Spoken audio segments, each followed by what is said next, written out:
بسم اللہ الرحمن الرحیم۔ السلام علیکم دوستو، امید ہے آپ خیریت سے ہوں گے۔ دوستو آج میں جو نسخہ لے کر آپ کی خدمت میں حاضر ہوا ہوں وہ ہے پیٹ درد اور الٹی کا نسخہ۔ دوستو یہ بہت ہی مجرب نسخہ ہے۔ دوستو نسخہ وہ ہوتا ہے جس کے پڑھنے سے اور اس کی دوائیاں دیکھنے سے ہی ایک بات دل کو لگتی ہے کہ یہ واقعی بہت اچھا نسخہ ہوگا۔ اسی طرح یہ بھی نسخہ ایسا ہی ہے جس کی دوائیاں پڑھنے سے آپ کو معلوم پڑ جائے گا کہ یہ بہت ہی زود اثر اور اچھا نسخہ ہے۔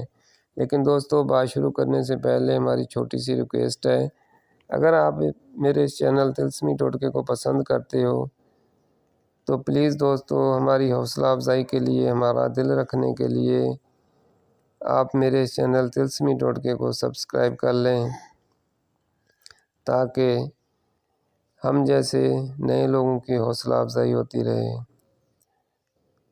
تو دوستو اس نسخے کے جتنے بھی اجزاء ہیں، دوائیاں ہیں، وہ آپ نوٹ کر لیں۔ بنانا بہت ہی آسان ہے اس نسخے کو۔ دوستو اس نسخے میں سب سے پہلے ہے زرشک شیریں،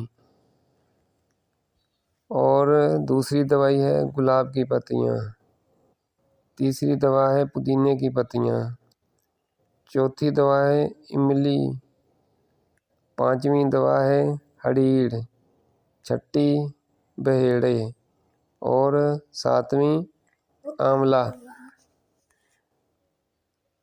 دوستو دوائیں ایک بار میں پھر دہرا دیتا ہوں۔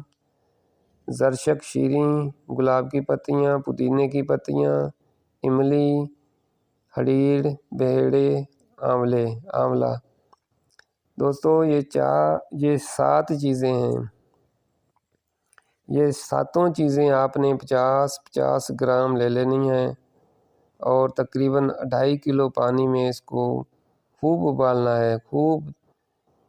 آپ تیز آنچ پہ بھی اس کو ابال سکتے ہیں، بہرحال بہت زیادہ آگ تیز نہیں ہونی چاہیے،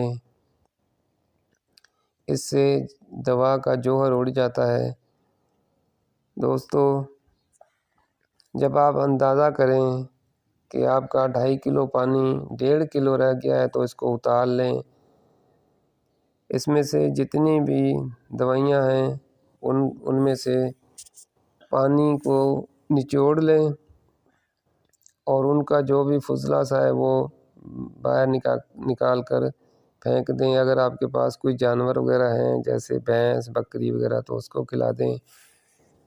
دوستو اب جو آپ کا 1.5 کلو پانی بچا ہے اس میں آپ نے تقریباً 1.5 پاؤ چینی یا 1.5 پاؤ مصری اس میں ڈال کے اس کو آہستہ آہستہ دوبارہ پھر آنچ میں پکانا ہے۔ جب اندازہ کریں آپ کا قوام 1 کلو، اب یہ آپ کا قوام بن جائے گا یعنی گاڑھا سا ہو جائے گا۔ تو جب آپ کا 1 کلو قوام بچ جائے تو اس کو چولہے سے اتار کر ٹھنڈا کر لیں اور سنبھال کر رکھ لیں کسی برتنی وغیرہ میں۔ دوستو صبح دوپہر شام 2 چمچیاں اللہ کا نام لے کر کھاتے رہیں۔ پیٹ کی انشاءاللہ اول آخر جتنی بیماریاں ہوں گی ان سب کے لیے یہ بہت ہی یکسیر، اور الٹی آنے کا تو یہ واحد علاج ہے۔ دوستو امید کرتا ہوں آپ نے نسخہ نوٹ کر لیا ہوگا اور بنا کر فائدہ اٹھائیں گے۔ اسی کے ساتھ مجھے اجازت دیں، اپنا اور اپنے پڑوسیوں کا بہت سا خیال رکھیے گا۔ اللہ حافظ۔